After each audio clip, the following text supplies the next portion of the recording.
Foreign direct investment के मुद्दे पर मुख्यमंत्री अशोक गहलोत का कहना है कि पूरे मामले पर कैबिनेट में चर्चा हुई है और इसे लागू करने से पहले सारे पहलुओं को ठीक से जांचा जाएगा। उन्होंने छोटे दुकानदारों, किसानों और खुदरा व्यापारियों को इस मामले में चिंतित नहीं होने की बात कही है। वहीं उन्होंने उदाहरण देते हुए कहा कि निःशुल्क दवा वितरण योजना लागू होने पर भी कैबिनेट चिंतित हुए थे, लेकिन रिजल्ट सबके सामने है।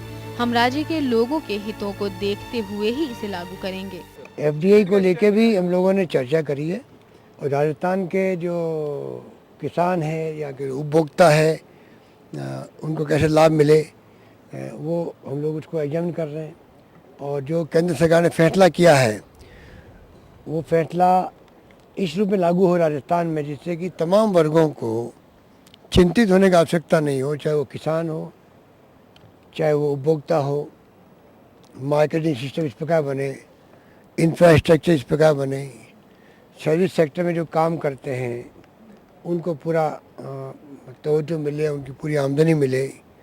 और जो ये वेस्ट रहता है कोल्ड स्टोरेज के अभाव के अंदर, इंफ्रास्ट्रक्चर के अभाव में, वो नहीं हो। तो जो सरकार की मंशा बहुत शानदार है।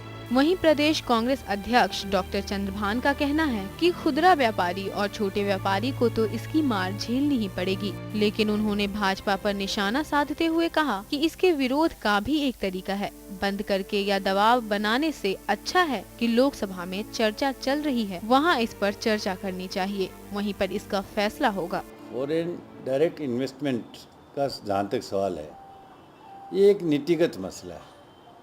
चाहे एनडीए हो, बीजेपी हो, यूपीए हो, कांग्रेस हो, सब ने इसको किसी न किसी रूप में स्वीकार किया है।